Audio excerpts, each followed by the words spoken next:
Good afternoon, everyone. I'm Nick Stefano, RenCap's Middle East and Africa oil and gas analyst, and welcome to a roundtable discussion on Kurdistan and Iraq. In the early 2010s, the Kurdistan region of Iraq was considered one of the most promising frontiers in the oil and gas sector. However, in the years that followed, a combination of adverse geopolitical events, huge subsurface disappointments, and three oil price collapses led to waning investor interest in the region.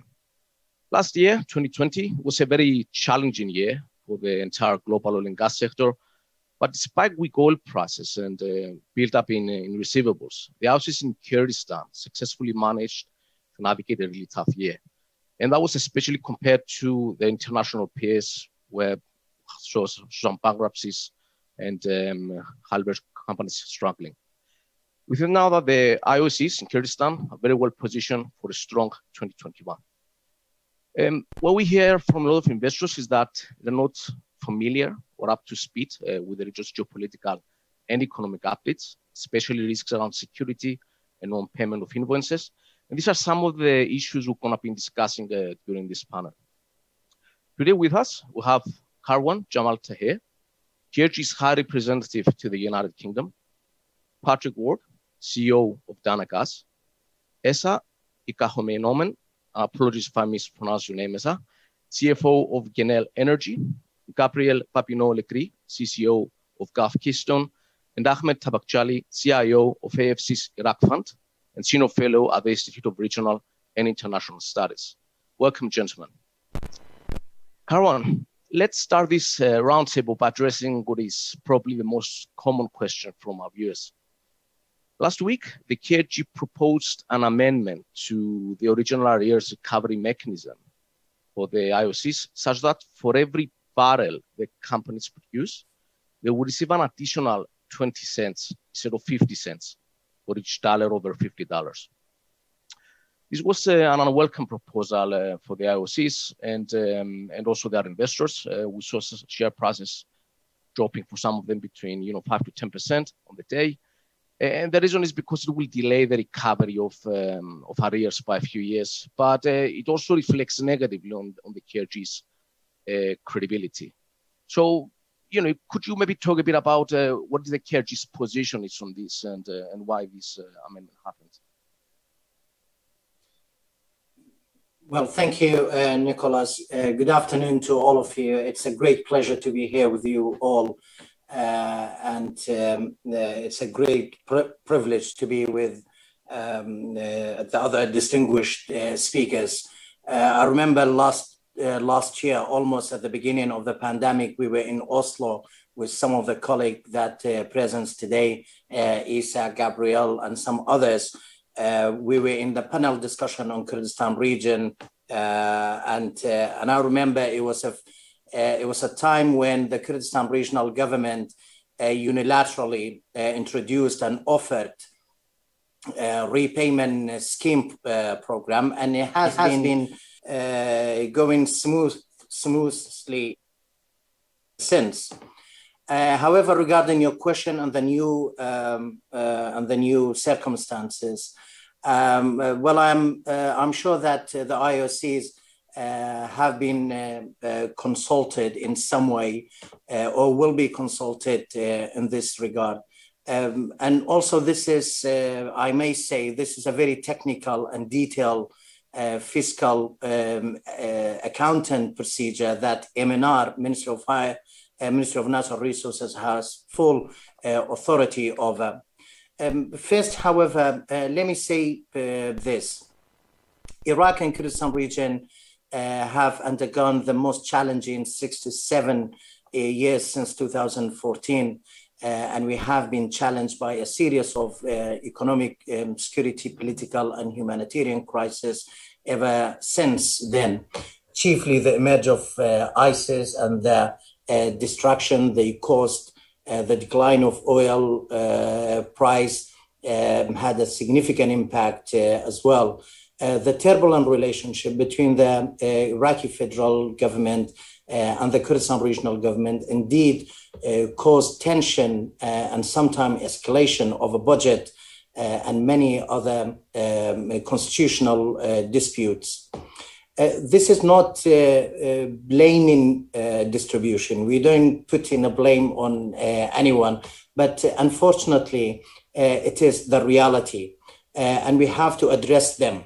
But at the same time, we acknowledge that we had made some progress with the federal government over the financial matter, and that was a milestone steps towards easing and heading towards solving the other disputes or outstanding issue. As it is clear, our problem is not only the budget matter with federal government.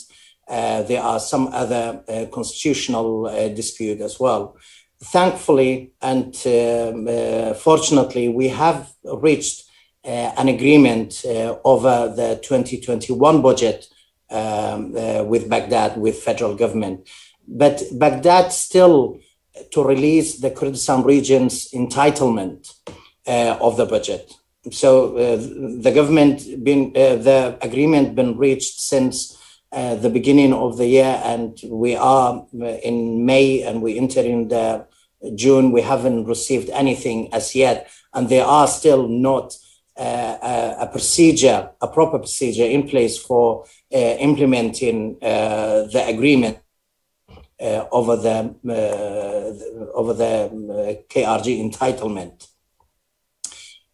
So that's mean our finance and economy are still squeezed in Kurdistan region.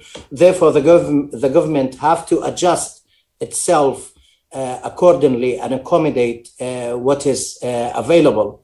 As far as the IOC's concerned, KRG is committed to the contract. We honor the implementation of the contract, and we appreciate IOC's investment and support throughout the challenging time. In my personal view, the Kurdistan region's contract with IOC's is a production sharing contract, apart from one contract in Kurdistan. I'm sure you all know which one. We share the cost and benefit, and it is just right to share the burden as well in difficult circumstances.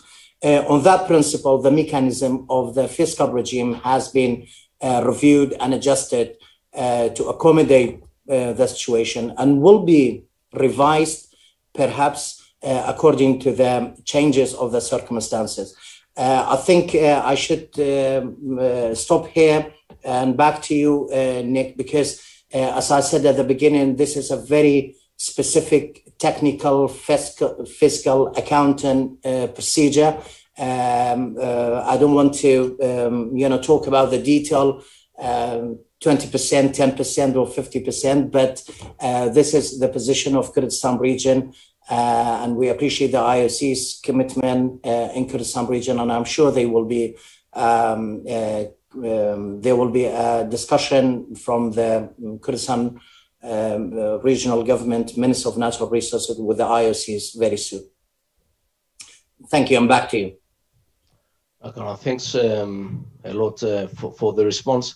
As a follow-up question, and this is something I get quite often from investors.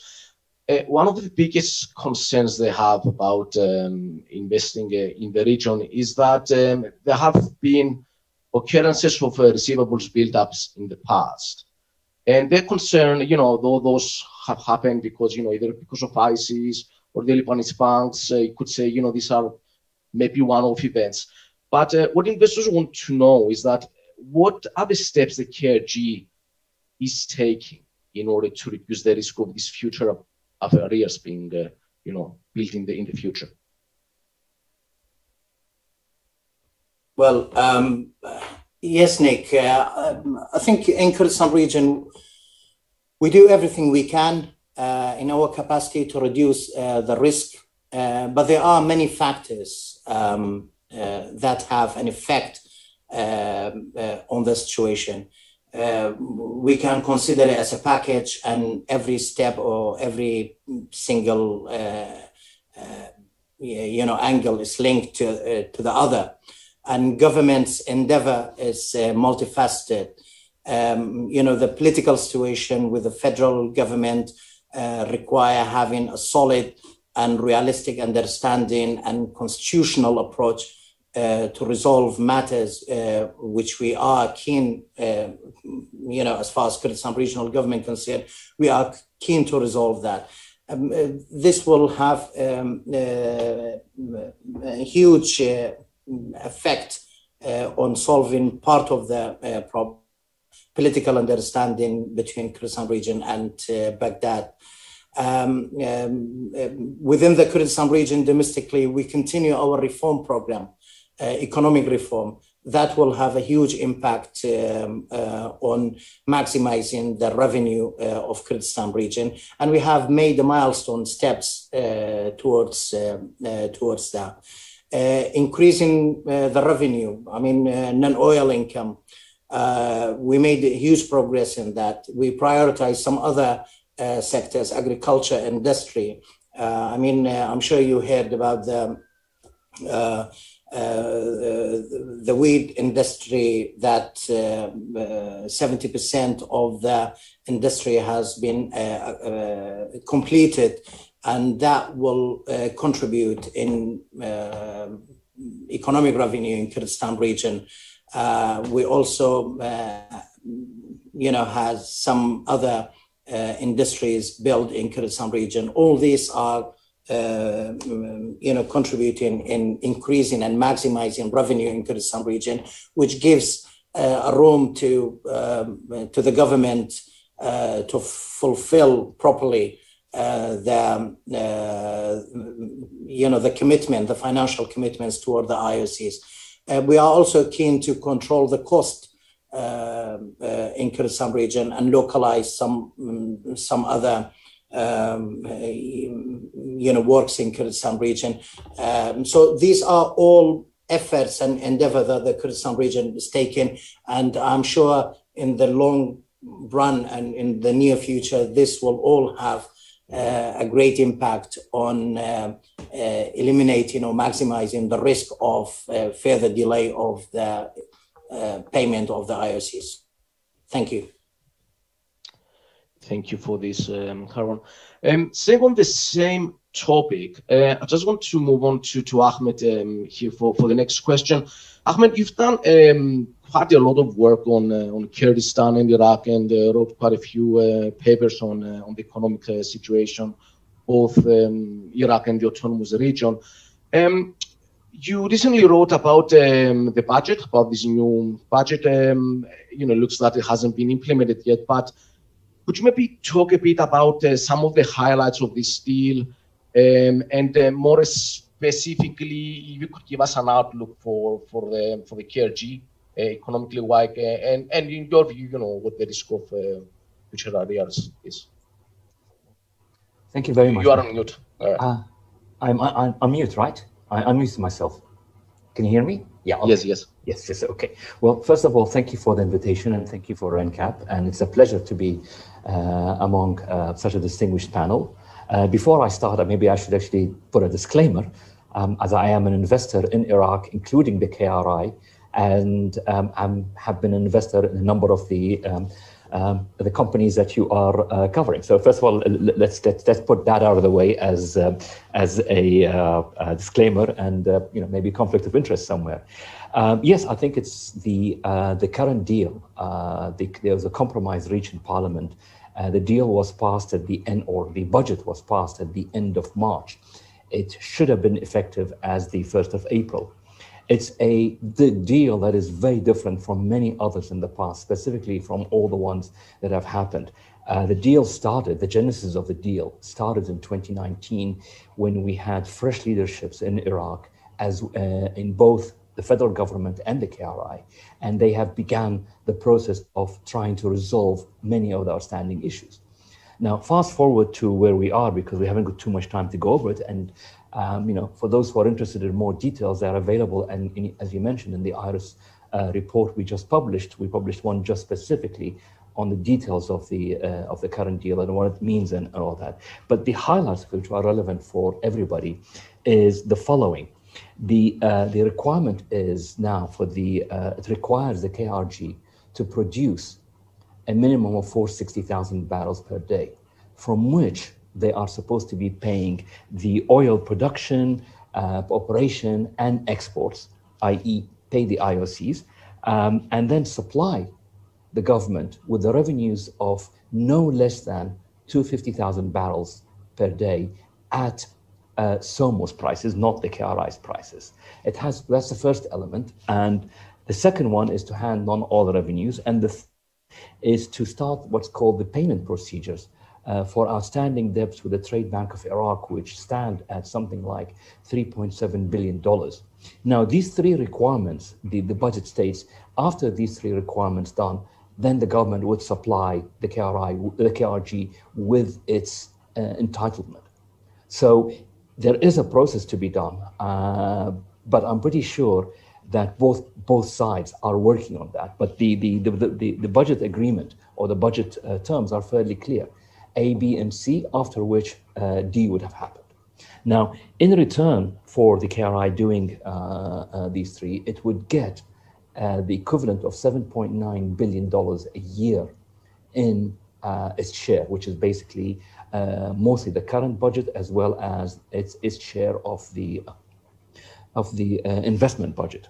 Now, the key takeaways, I think, for people who are looking at the KRI and maybe looking at the companies, the key takeaways of it are a few, and I won't take too long, but the most important one, in my opinion, is the fact that for the first time since a brief mention in 2013, the budget law acknowledges the payment of the KRG's IOCs, because in the past, all budgets have pretty much expected the KRG to pay the IOCs from its share, which would have meant a huge reduction in what it would get, and none of it made an economic sense. That's very promising in the sense that this particular acknowledgement pretty much begins maybe the process of repair of long outstanding issues between the two sides on the developments of the fields, and specifically over which type of contracts are going, because most of the years, the federal government as well as Kurdish politicians never accepted the legality of the KRG's production sharing contracts. And that's why whenever the discussions came in to his KRI share, they pretty much closed their eyes into the obligations that the KRG has from these contracts. So this, even though they don't acknowledge it per se, but the statement of it is pretty clear. I think that's the first one. The second one, which is very important as well for both parts, is that in the departure from the past, whereas in the past, that 50,000 barrels per day, which has been appearing since 2015, that initially was requirement for the KRG to supply SOMO, the State Oil Market Organization, with 250,000 barrels, which means for the KRG to pretty much have no control over its export infrastructure. The current one, in acknowledging that, pretty much acknowledges that whatever infrastructure the KRG has built over the years, they're responsible for it. All they have to do is hand over the revenues from that. That could have implications over the current outstanding multi-year litigation between the government of Iraq as well as Turkey over the Iraq-Turkey pipeline, because the government maintains that Turkey, by allowing the KRG to export oil on the ITP, infringes on the deal it has with Iraq in the ITP pipeline. So I think that could have implications of that, because if you implicitly accept their infrastructure by requiring the revenues, you pretty much have to accept that. But that's obviously something to be there. Now, the issues with those two major positives in the contract is, one, the numbers don't add up for the KRG, in the sense that making various assumptions, and they are like, pretty much some of them have to be educated guesses on the terms of, for example, the various spending, what have you. But if you look at if you use 2019 as a base, then getting what is the figure? So I gave 7.6 billion revenues ends up in a deficit of about $3 billion, which is versus the KRG's, my estimates again, based on my assumptions and data available from the Deloitte figures, of $1 billion to $1.5 billion. That means it's difficult for them to maintain expenditures at 2019 levels and pay the IOCs with the usual 45, 60-day delay in various payments. That's, I think, why, personally, why they have gone to the change in repayment, because deficit would have been too large otherwise. Now, without a deal with the federal government, that deficit would be closer to 4.5 billion.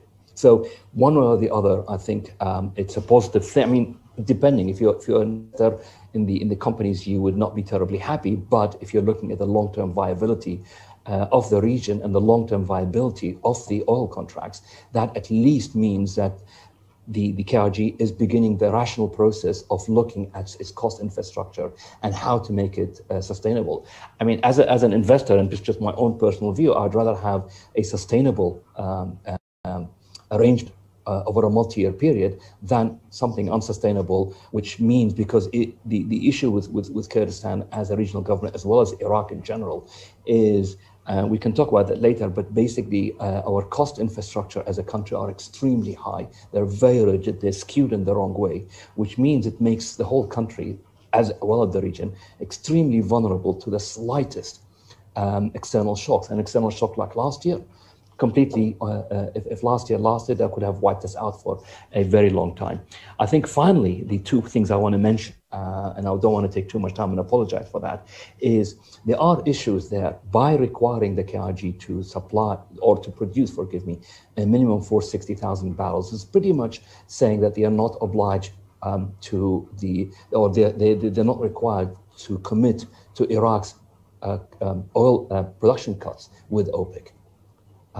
The Ministry of Oil has registered its displeasure with the budget by filing a complaint to the federal court, saying that if it's proper pro rata, and there's, we've had discussions of that, what is the right amount, but the Ministry of Oil feels that KRG's production should be 330,000 barrels a day, not 460. Obviously, that could be subject to debate, but that is an issue with that, because 460 says the KRG is not required at all to adhere to production cuts, which I don't think is on the part of the federal government's mind.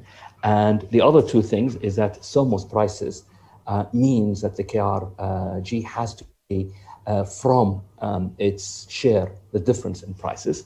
But finally, and this is the last point, is the federal government, in a sense, if you look at its point of view, in giving the KRG its share of 7.9 billion, it is getting about 6.1 billion in economic benefit.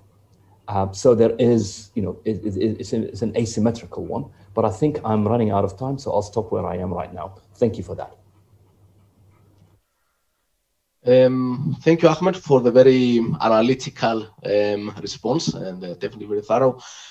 So as a key takeaway, though, from your answers, yeah, clearly there are a lot of obstacles before implementing this deal. But if I have to take one key takeaway, is that if this deal does get implemented, the risk of future areas will be reduced material. Is that the case? Absolutely. I think both parties, the government itself and the KRG, are committed to the deal, and I see it happening. But given Iraq, I can't see it happening straight away and smooth.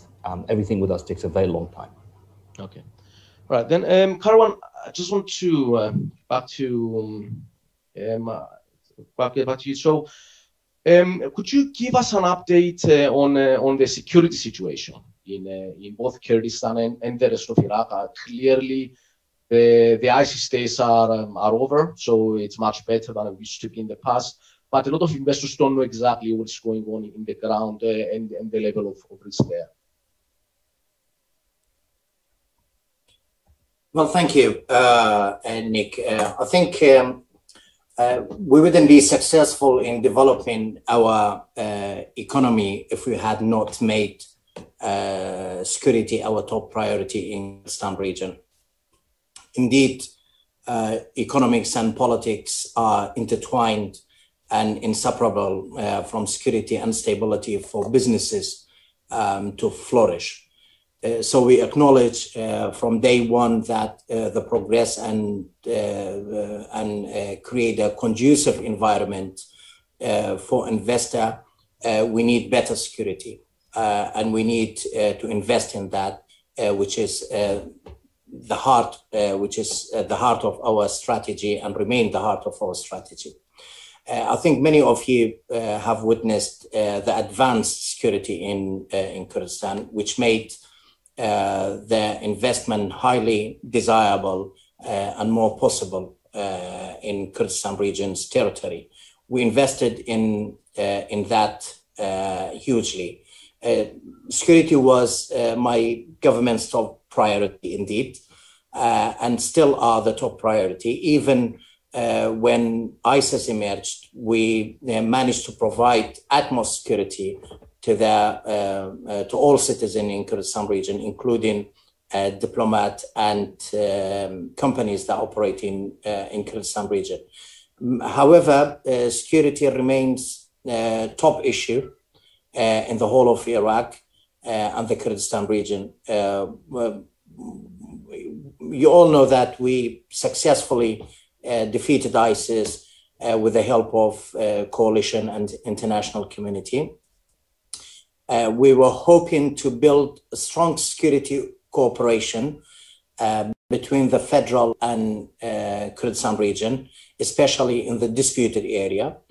We were hoping that the Iraqi Ministry of Defense will bring all the militias under their command, but that never happened and caused a security vacuum in certain areas, particularly in the areas of that it is called and well known by disputed areas.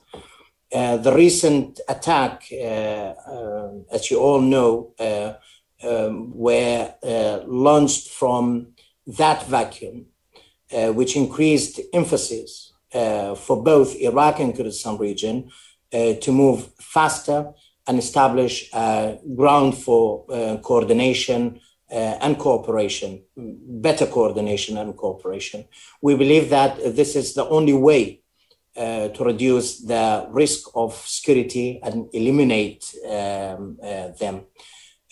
We see the ISIS is exploiting this security gap or security vacuum in the disputed territories.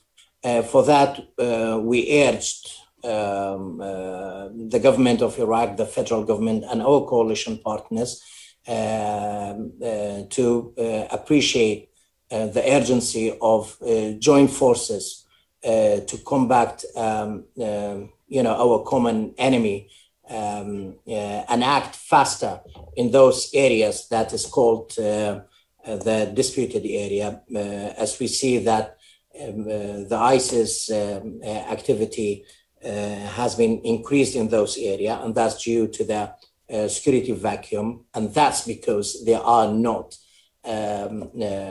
very good cooperation between Iraqi force and Kurdistan Peshmerga force in place. So we're hoping that this will happen. And in fact, last week there was a joint meeting between Kurdistan region, Ministry of Peshmerga and coalition and the Ministry of Defense in Iraq, because we all realized the threat that this vacuum, security vacuum, could impose on daily life in Iraq as a whole and the economy in particular in those areas. Thank you. It's not very clear, but just to make our viewers aware, none of the companies today operate in these disputed regions. They are all within the Kurdistan regional government area. So I just want to ask the companies then, for example, Gabriel, what is, Gulf Keystone's way of addressing any security challenges there? And have you had any issues since ISIS started in the region? Yeah, sure. Thanks, Nick. And actually glad to be with you all today. I'm calling in actually from Erbil. So for us at GKP, there are two main areas of focus for security management is Shaikan Field and Erbil. And at the field, we have not lost a single day of production due to security, even when ISIS was most active and had taken control of Mosul 50 kilometers away. So large credit of this goes to the KRG's Peshmerga, but also the oilfield police force, the first line of defense for us, but also for the other IOCs.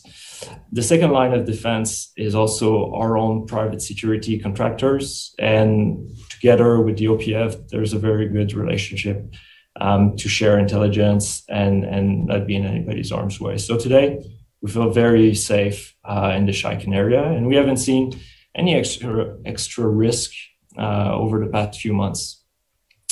Actually, coming to Erbil, as Karwan said, there's been a bit of a vacuum in certain areas towards the limits, and the situation has degraded a little bit in the past quarter due to some militia missiles targeting coalition airfields and also rockets without explosive, still landing within the city limit. So thankfully, nothing too bad. Local forces reacted very quickly and effectively.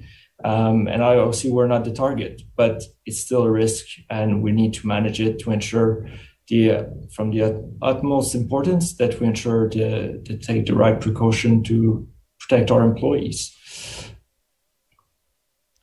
Thanks, Gabriel. That's very to the point answer. I'm gonna change gear now and ask more about the operating environment in Kurdistan. And I'd like to move on and ask Esa. So Esa, Genel is the only IOC in Kurdistan with production from several licenses, and was pretty much always a key player for the region. And you have had your challenges in the past. This is it's a challenging region, but you have learned several lessons about operating in Kurdistan. And if I look at Genel's financial framework, and also this goes for your peers as well, it is quite prudent compared to, I would say, the international MPs. But you still manage to pay a dividend. This is also the case with Dana Gas, and so Gulf Keystone, and also announcing a dividend this year. So can you maybe explain how you adapt your financial framework to the region, to the region's challenges? Thanks, Nick. Happy to do that. And I'm pleased to note that in your question, you use language like prudent and financial framework, and adding dividend to the mix is obviously quite satisfying. So thanks for acknowledging all that. Quite frankly, I could spend all afternoon talking about our financial framework. I am the CFO after all, but I'll try and keep it brief because I understand that we don't have unlimited amount of time available. So if I go a little bit back, about 3 years ago, we in Genel reworked our strategy to better fit with what we believed the investors wanted from E&P companies, particularly the ones that operate in an environment such as KRI. And in that context of prudency and dividend, managing liquidity short and longer term is absolutely critical. So I'll be referring to liquidity management a couple of times in what I'm going to tell you in terms of the story. So what is that strategy that Genel adopted some 3 years ago? And quite frankly, it was quite fundamentally different to the strategy that the company had previously. So firstly, we decided that cash flow was perhaps the most important indicator of health and fitness. So we've been super focused on cash flow and super focused on mitigating risks associated to our cash flow ever since. Now that is a challenging situation because we are exposed to volatile oil price, we're exposed to government payment, of course, as we realize right now. But there's a lot of things that we have done and we can do irrespective of those risks. And as a practical example, rather than investing heavily in the early days of the development, as if success would already be guaranteed, we continue to develop our fields with a sort of what we call pilot, appraise, produce model. Now, what does that do? That basically does a couple of things. One is it accelerates production and revenue because we actually bring the field to production as quickly as possible. But at the same time, we are still appraising the field, and as a result of that, we're deferring large investments such as high capacity topside facilities until we are more certain about the subsurface. But there's a lot of learning there because the rocks have actually disappointed people, including Genel in Kurdistan. The subsurface is not uncomplicated. So this pilot appraise produce model was very successful with Peshkabir together with DNO. So very clearly we are now repeating the same with Sarta and subsequently with Garadag as well. So what does that give you? It gives you low capex early development. Sarta is a great example of that. Chevron's original plans were absolutely massive in terms of the early capex outlay, and Genel's involvement have brought that to a very different level. So low capex early development, minimizing investing heavily into high capacity topside particularly, but accelerated cash flow as a result of bringing production on stream as quickly as possible. Basically means maximizing MPV, but also positive impact on near-term cash flow because of the lower capex and therefore dividend capacity. Your question about dividend, you asked specifically about dividend. That's really important part of it.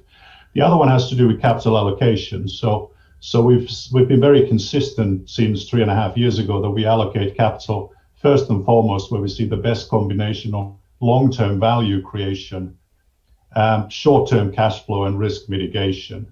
And put it simply, Tauke license has been the absolute top priority for our capital allocation philosophy, and the results are really good.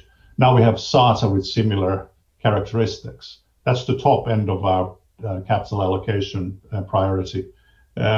Immediately thereafter is the dividend, so it is the next highest priority. But all of this is in the context of maintaining a strong balance sheet. So it's a delicate balance and a combination that is not easy to manage, but so far so good. We've done that really well. Balance sheet is strong, cash flow is strong.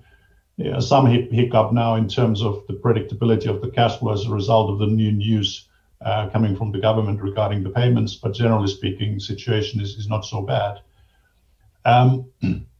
We also use pretty conservative assumptions when we manage liquidity, and that is to ensure that we are able to overcome these short-term challenges such as oil price volatility and KRG payments without a massive fundamental impact on our business model.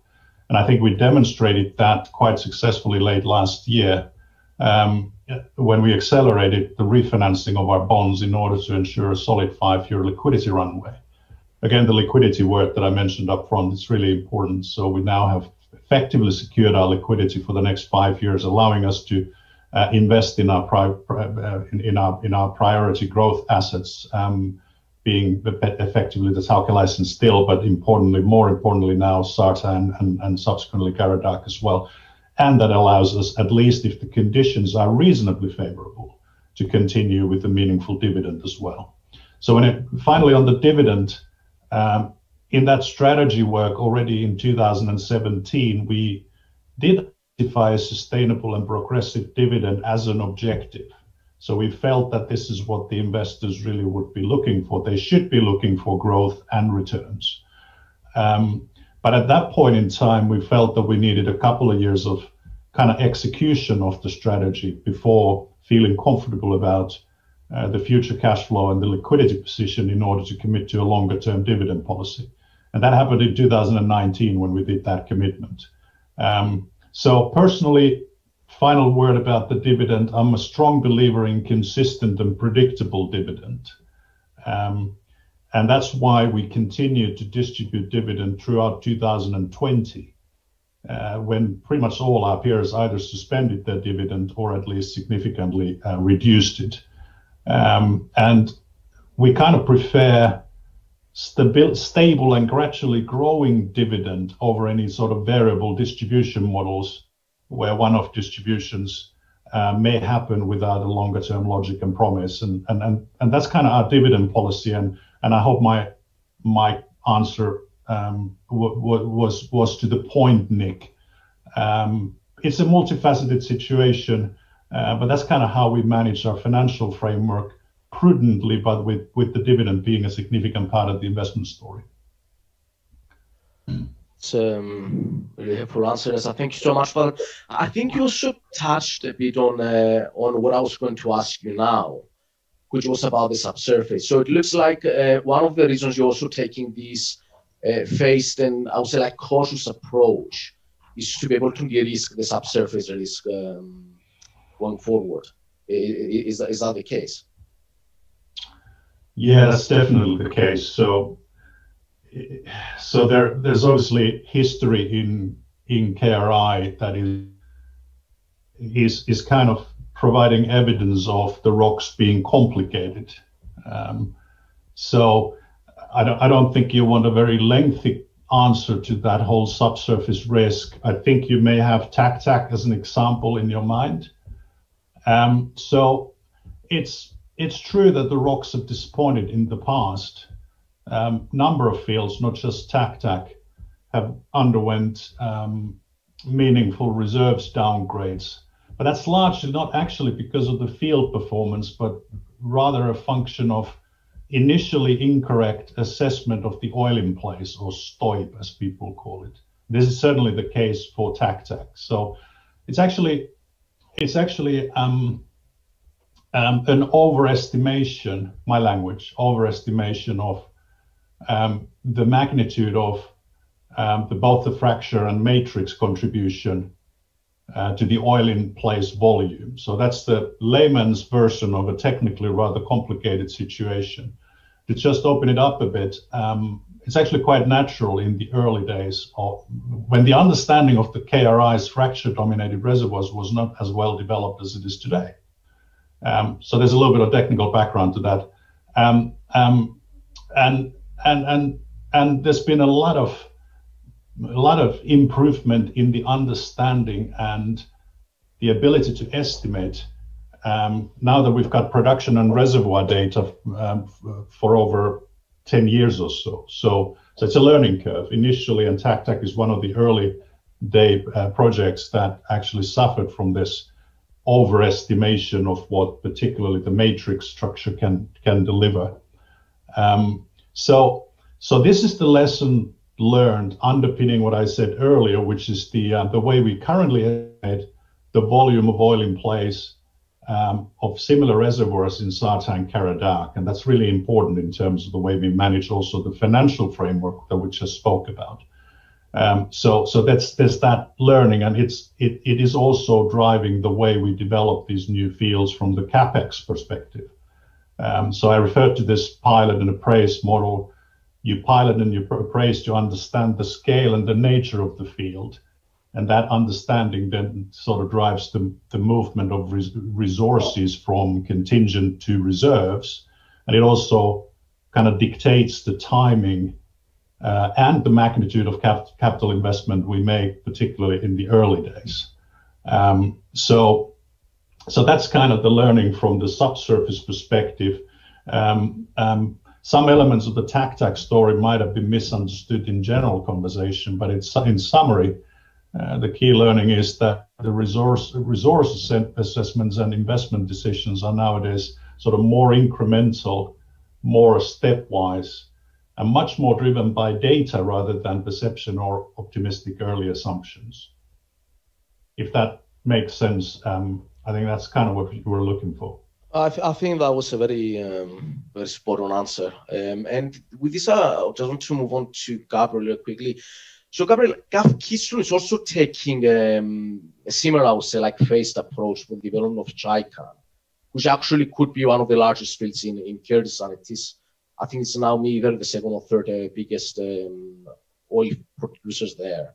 And I was wondering, are you taking this approach either because of funding requirements, or is it just to manage also risk, just similar to what Esa has also said? Yeah, thanks for that, and actually thanks for Esa for putting a good introduction. That was seriously I think you hit it. Shaikan has, on a gross basis, 500 million barrels of 2P. We just completed a CPR. To date, we've produced 85, so there is still a lot of running room. And actually, this approach to go in a stage is actually all about the optionality that we have onshore, that we can optimize, learn, get better designs, get more data, put it into our geological model, reassess, and continuously try to challenge ourselves. What's the best way to get the best return for the asset? Developing the Shaikan phase is also part of our sharp focus on capital discipline that allows to spread out CapEx, optimizing the annual commitments, maintaining flexibility when things are difficult, or on the other side, when things are good, can go for it. The asset itself has a decline rate of about 5% for the field. So that also gives us a lot of flexibility as we go to have a reliable base on it. And again, I think it's very, very important that this asset is funded through cash flow, and as we grow production, we are able to fund it at those level of oil price we're talking about. That's not a problem, but even at lower oil price, we have a relatively high discounts compared to our peers. But nonetheless, our sharp focus on costs, low OPEX, very, very low G&A as well, ensures that we can have a lot of leverage, and having a break even of about $35 a barrel. It's quite powerful as we try to get smarter. And along the way, that gives us the ability to reward shareholders along the way. I think for all of us who've been in the industry for a long time, we cannot really say that, put it this way, there's not a stellar track record of people creating value from the drill bit and then losing that value somewhere else. So we just think it's better to reward our shareholders along the way. So this year, focus on 55, get this over the line, in line with the CapEx program that we said. And then for the other years, focus on additional production beyond 55 as we work with the MNR to get our next FDP, tackling the next phase of the development to tap this world-class resource. Thank you, Gabriel, for this answer. I just want to change theme now and talk a bit about gas and the energy transition in Kurdistan. So this question will be for Patrick. Patrick, so Pearl, which is Danagas owns 35% of Pearl, it is jointly operated by Danagas and Crescent Petroleum. It's Kurdistan's largest producer, and I believe you supply something like 75% of the region's gas, and you're also investing now to increase Khormos's capacity by 60%. Electrification is a key for Kurdistan, and you're doing your part there. But other than your plans, you also plan for an additional train, right, for Khormos. But it seems that the challenge there is to find gas buyers. Okay, so my question is, how can Kurdistan monetize its gas resources? So Nick, thank you for the question, and thank you indeed for asking me to join this very distinguished panel.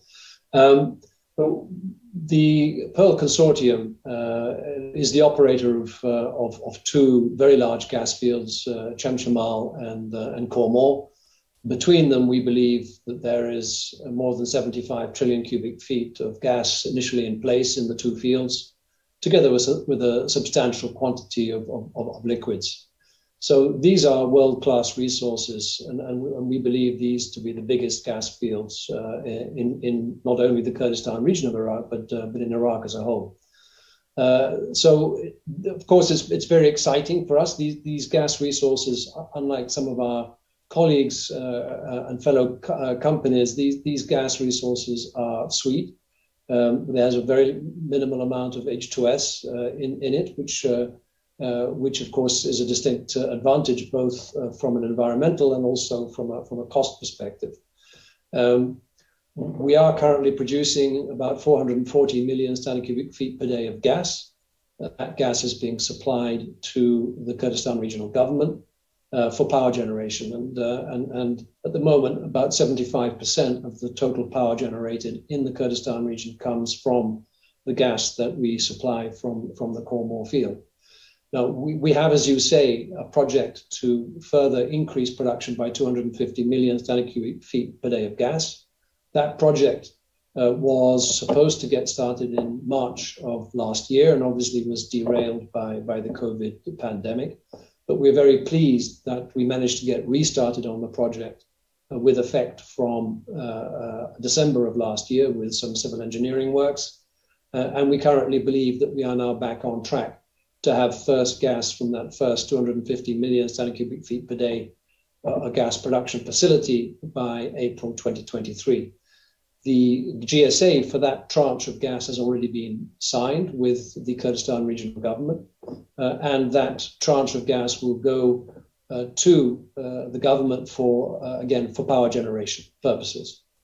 Now, our calculations show that the total installed power generative capacity within the Kurdistan region of Iraq is capable of absorbing also the next tranche of 250 million standard cubic feet per day of gas production.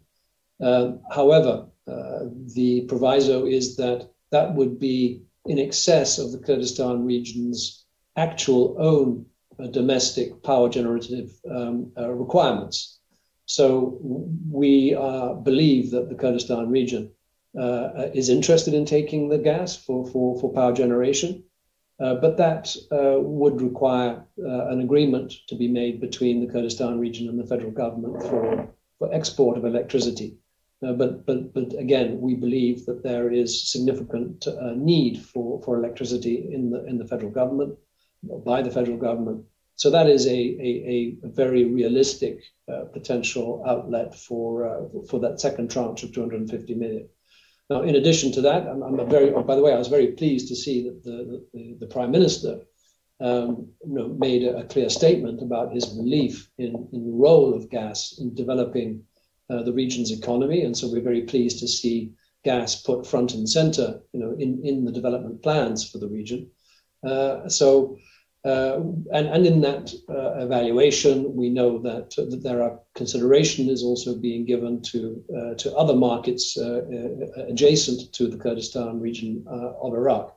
But our priority, of course, is firstly and foremostly to satisfy the domestic needs. And we believe that the full 500 million standard cubic feet per day of gas that will be produced from the next two gas trains in Khor Mor can find its way into the domestic market.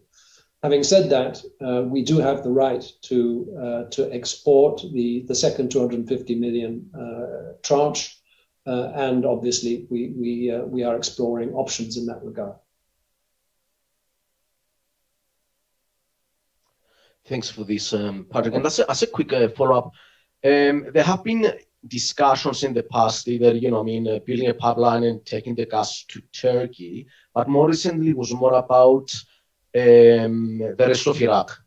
Which one of the two do you think, is the most likely, I would say, market route?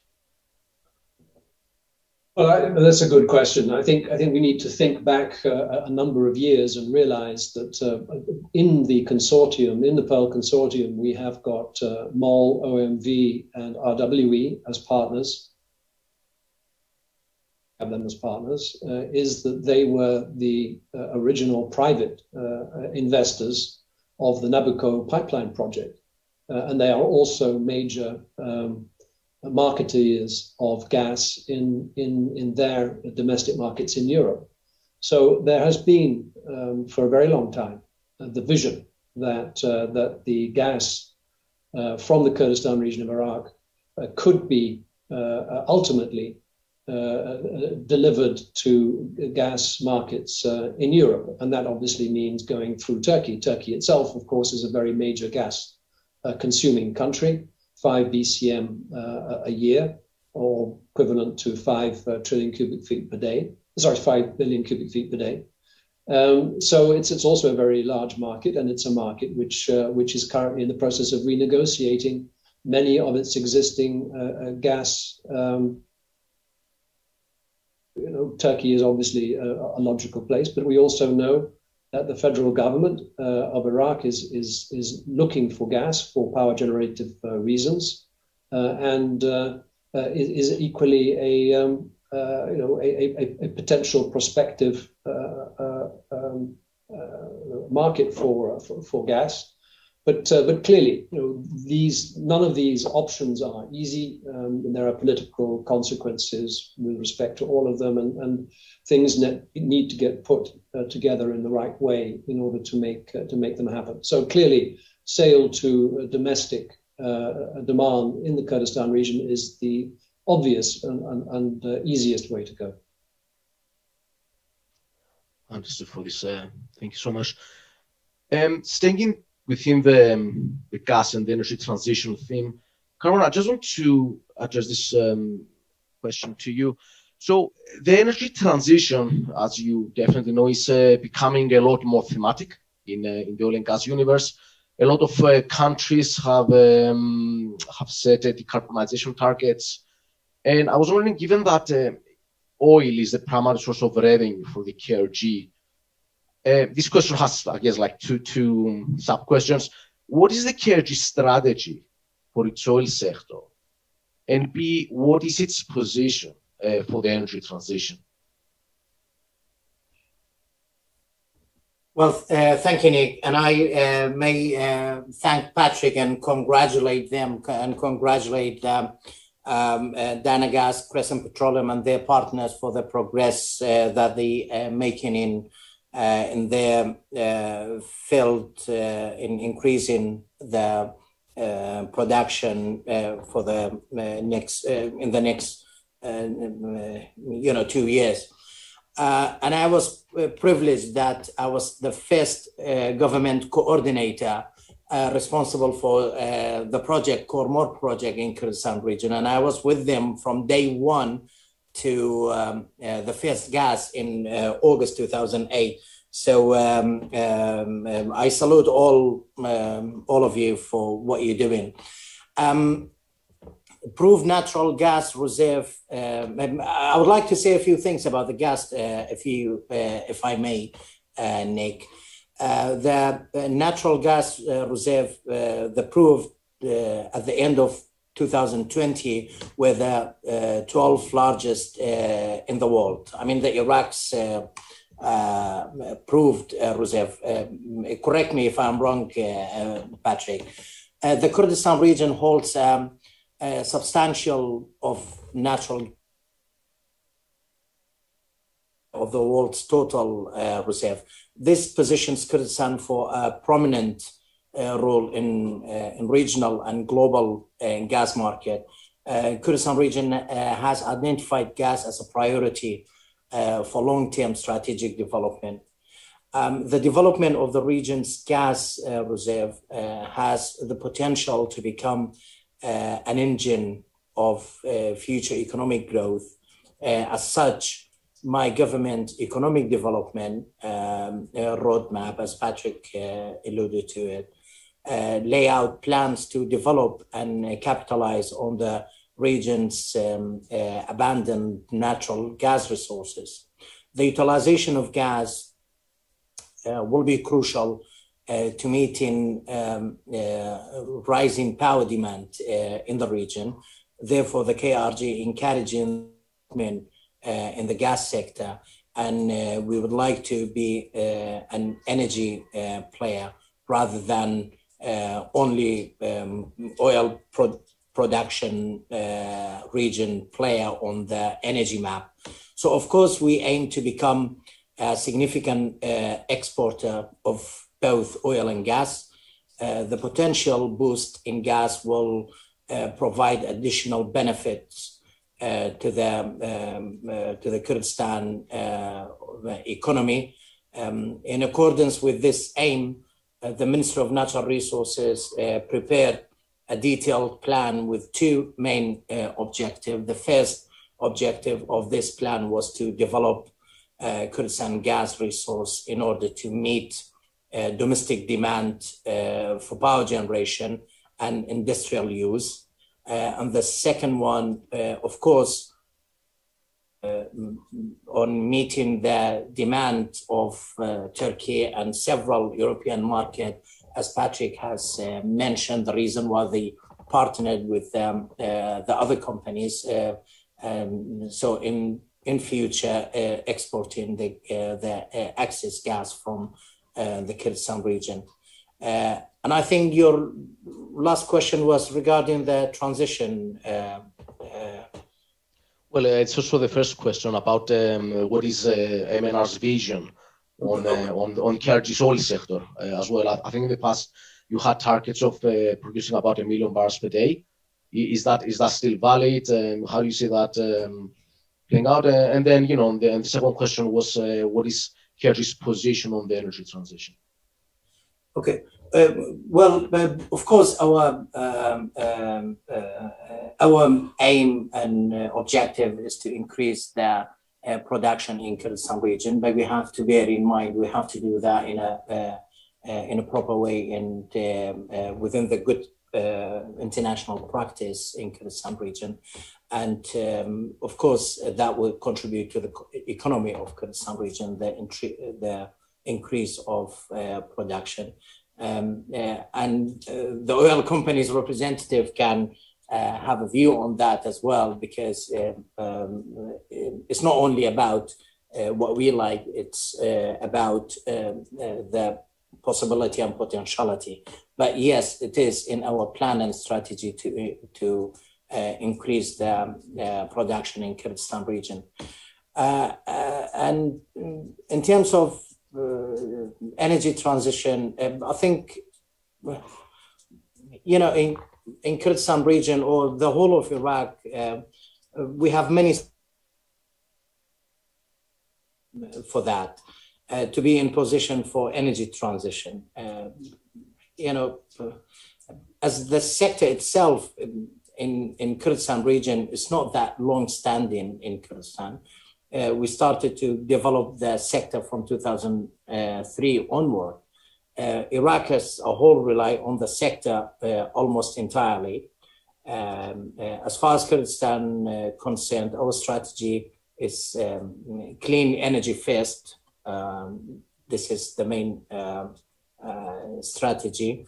And we have to capture all our gas first and then benefit from the chain value of our energy, reduce the flare of gas, and we need to shift away from excessive reliance on energy resources and diversify our revenues, which we believe it is vital for long-term economic growth.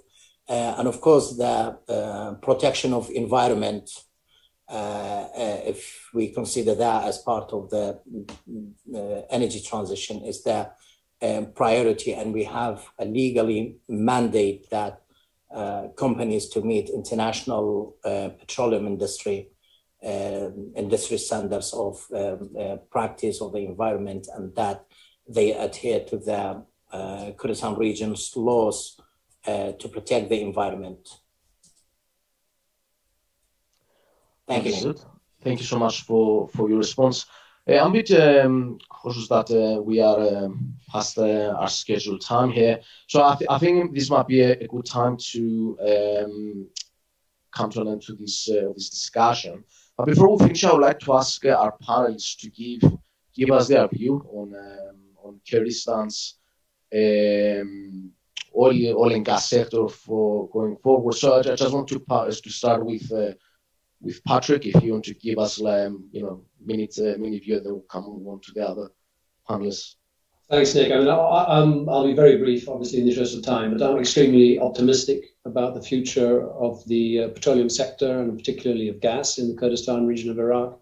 I think it's an amazing achievement that despite everything that happened in 2020, from March onwards, all of the IOCs and operators in the country were paid on time and under very challenging circumstances. So I think the government is doing a very good job at juggling its different priorities, and obviously, the ongoing discussion currently about the repayment of the arrears is something that we'll take in our stride. But I think overall extremely in the region, and all of the parties are committed to monetizing that resource base for the benefit of all of our stakeholders. Thanks, Patrick. Gabriel? You got me. So we are very positive actually on the sector, with Brent hitting $70 today. Shaikan provides a lot of leverage to the oil price. The key is really around the delivery of the stage expansion of this large field, and we will continue to develop our strong relationship and partnership with the KRG and partners, and look forward to seeing the right condition to support investment in the oil sector, but also in other industries as the economy grows further in agriculture and other sectors, and see the region flourish over the next decades. Thank you so much, Gabriel. Esa? Not an awful lot to add to that, actually. There's a lot of great opportunities both on oil and gas side. I think what is critically important is cooperation and aligned strategy, aligned objectives between the host government and the IOCs. I think the host government should take comfort from the fact that there's been consistent investment by the IOCs through thick and thin, actually, in the industry, and that will continue if the conditions remain favorable, no doubt about it. My personal view, KRG will prosper if the IOCs will prosper.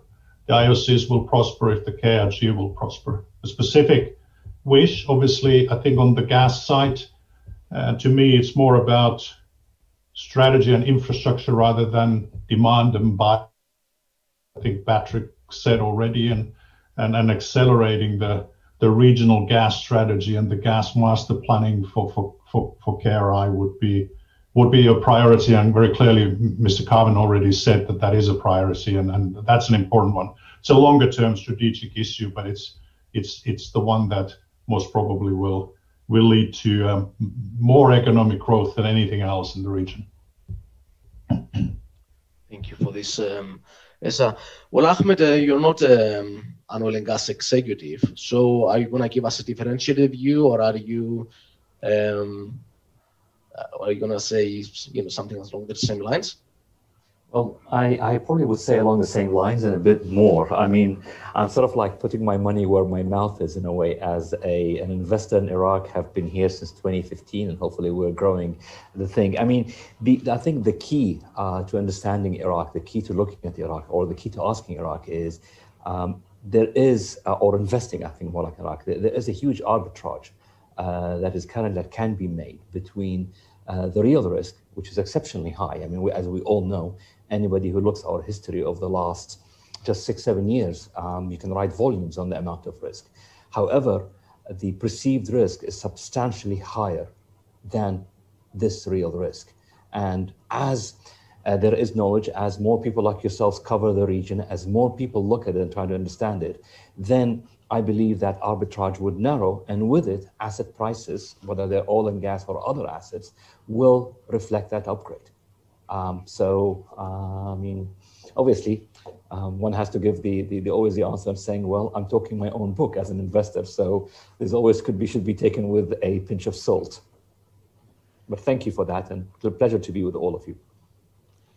Gentlemen, our discussion comes to an end now. Thank you so much for your time today, and for everything you have said. It was, from my side, at least as an analyst, I think everything was very useful and enlightening. And I want to wish you a good day, and we'll speak again soon. Thank you, Nick. Nick, thanks very much. Bye-bye. Thank you so much, Nick. Thank you, everyone. Thank you. Thank you all.